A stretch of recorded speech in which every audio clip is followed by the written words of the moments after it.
ACCIS, c'est Assiette commune consolidée à l'impôt sur les sociétés.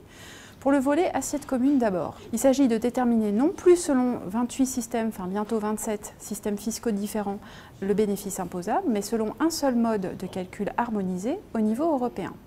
Assiette consolidée ensuite, c'est de permettre aux entreprises de compenser pertes et profits en Europe et de ne remplir qu'une seule déclaration fiscale pour l'ensemble de leur groupe au niveau européen.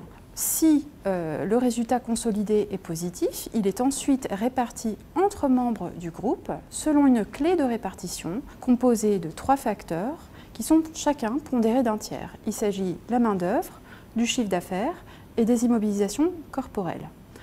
Ensuite, chaque État membre va appliquer son taux national d'imposition pour la part qui lui revient.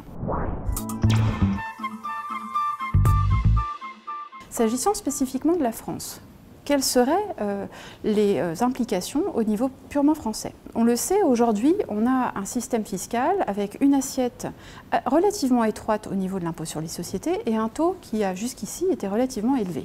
Assiette mitée, taux élevé. Avec l'ACCIS, et déjà depuis quelques réformes initiées sous la pression de la jurisprudence de la CJUE, sous l'effet aussi des recommandations de l'OCDE, une assiette qui progressivement perd en attractivité et s'élargit petit à petit.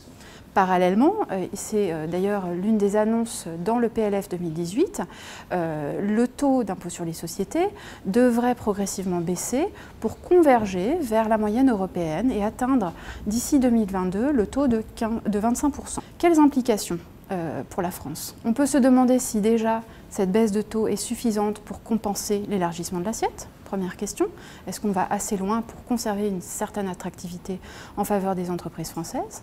Deuxième question, est-ce que cela ne va pas changer les modes de pratique des entreprises dans la façon dont elles s'organisent et s'implantent? Et est-ce que cela ne va pas inciter le gouvernement français à s'atteler enfin à la question de la fiscalité des impôts sur les facteurs de production?